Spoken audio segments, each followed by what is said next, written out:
पर्यावरणीय शिक्षा इकाई प्रथम पर्यावरणीय शिक्षा की मूल अवधारणा के अंतर्गत पर्यावरण शिक्षा का अर्थ, परिभाषाएं, पर्यावरण शिक्षा की समस्याएं एवं समाधान तथा पर्यावरण शिक्षा के प्रकार का अध्ययन करेंगे। व्याख्यान प्रथम में हमने पर्यावरण शिक्षा का अर्थ एवं उसकी परिभाषाओं के बारे में जाना है। व्याख्यान द्वितीय में पर्यावरण की समस्या, उनका समाधान तथा पर्यावरण शिक्षा के प्रकार के बारे में जानेंगे। प्रस्तुतकर्ता कृष्णकांत, सहायक आचार्य डीवीएस कॉलेज कानपुर नगर। यह व्याख्यान बीएड के छात्रों से संबंधित है तथा बीएड द्वितीय सेमेस्टर के छात्रों को विशेष उपयोगी सिद्ध होगा। पर्यावरणीय समस्या के कारण। पर्यावरणीय समस्या के अनेक कारक उत्तरदायी हैं।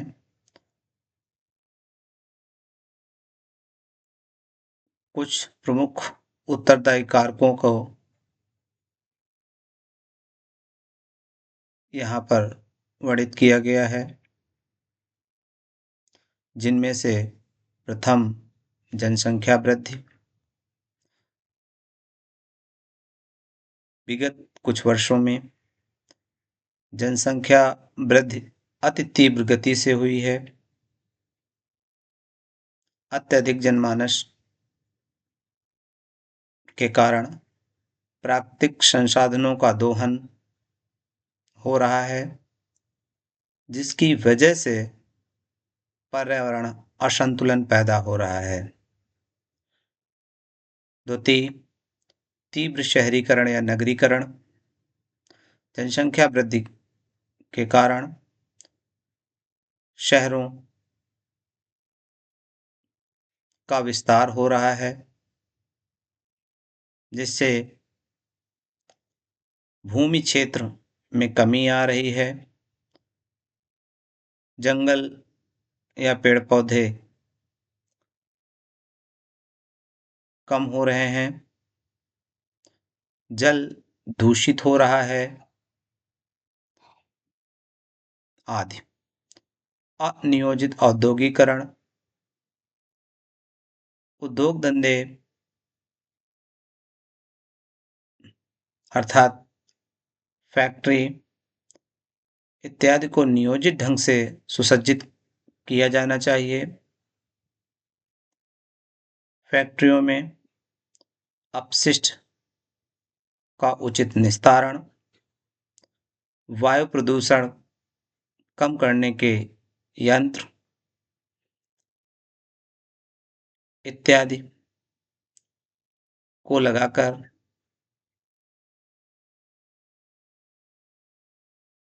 प्रदूषण को कम किया जा सकता है। उपभोगवादी संस्कृति का विकास। वर्तमान में मानव प्राकृतिक संसाधनों का अत्यधिक दोहन कर वस्तुओं का आवश्यकता से अधिक संग्रह कर रहा है, जो पर्यावरण के असंतुलन का एक प्रमुख कारण है। वैज्ञानिक एवं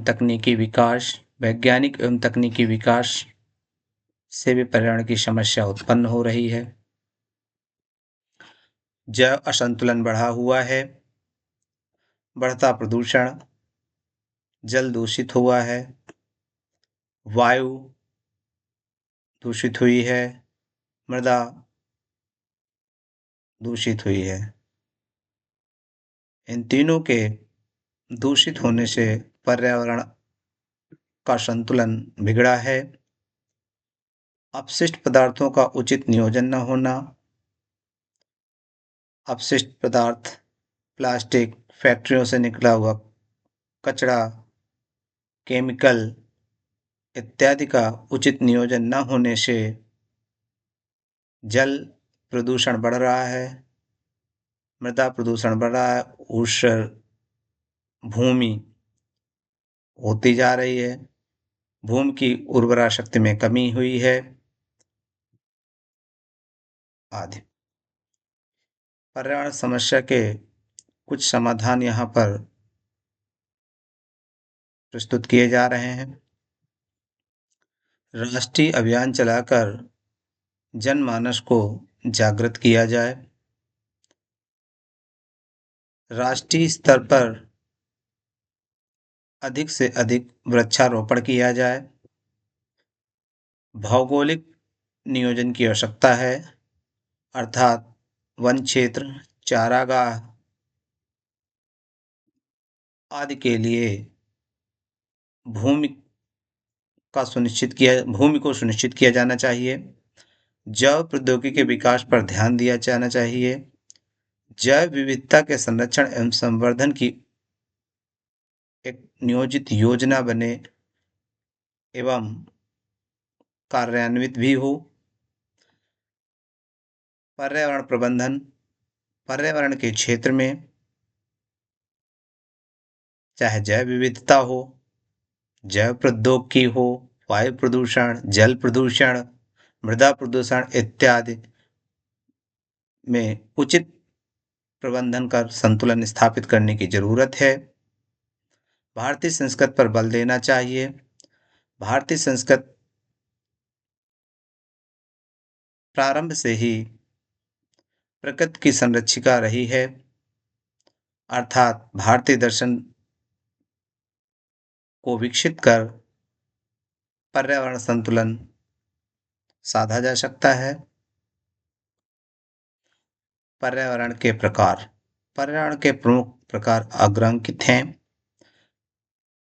भौतिक पर्यावरण, भौगोलिक पर्यावरण, सांस्कृतिक पर्यावरण, ग्रामीण पर्यावरण, नगरीय पर्यावरण। इनको हम एक एक करके अध्ययन करेंगे। प्रथम, भौतिक पर्यावरण। भौतिक पर्यावरण को 3 भागों में विभाजित किया गया है। भौतिक घटक, जैव या जैविक घटक, जलवायुगत घटक। भौतिक घटक में भौतिक घटक में पर्वत, पठार, मैदान, नदियां, मिट्टी, खनिज इत्यादि पर्यावरणीय कारकों को रखा गया है। जैविक घटक में वन, घास के मैदान, चारागाह, जीव जंतु आदि आते हैं। जलवायुगत घटक सौर प्रकाश, सौर हवाएं, वर्षा एवं अन्य दशाएं इस पर आती हैं।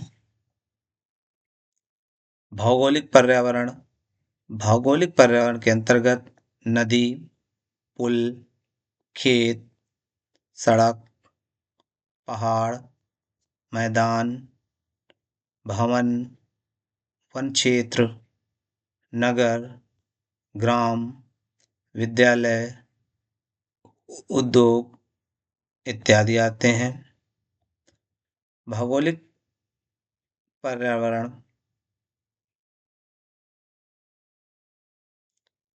को संरक्षित कर हम पर्यावरण समस्या में सहयोग प्रदान कर सकते हैं। सांस्कृतिक पर्यावरण, सामाजिक घटक, द्वितीय धार्मिक घटक, तृतीय सांस्कृतिक घटक, चतुर्थ आर्थिक घटक। ये सभी चारों घटक सांस्कृतिक पर्यावरण के प्रकार हैं। ग्रामीण पर्यावरण, ग्रामीण व्यवस्था से आधारित निम्नलिखित बिंदु ग्रामीण पर्यावरण के अंतर्गत आते हैं, जिनमें कृषि भूदृश्य, मत्स्य आखेट स्थल, पक्की सड़कें, नहर, वन वस्तु संग्रह स्थल, कच्चे घर, खेत खलिहान, बाग बगीचा, तालाब, पशुपालन स्थल, गांव, झोपड़ी, चारागाह, कच्ची सड़कें, पुल पुलिया, पगडंडियां इत्यादि बिंदुओं को ग्रामीण पर्यावरण के अंतर्गत रखा गया है। नगरीय पर्यावरण, नगरीय पर्यावरण में आवासीय कॉलोनियां, औद्योगिक स्थल, व्यावसायिक स्थल, सुरक्षा केंद्र, चिकित्सा केंद्र, शिक्षा केंद्र, परिवहन स्थल, पर्यटन स्थल, मनोरंजन स्थल निम्न बिंदुओं के अंतर्गत नगरीय पर्यावरण को हम समझेंगे।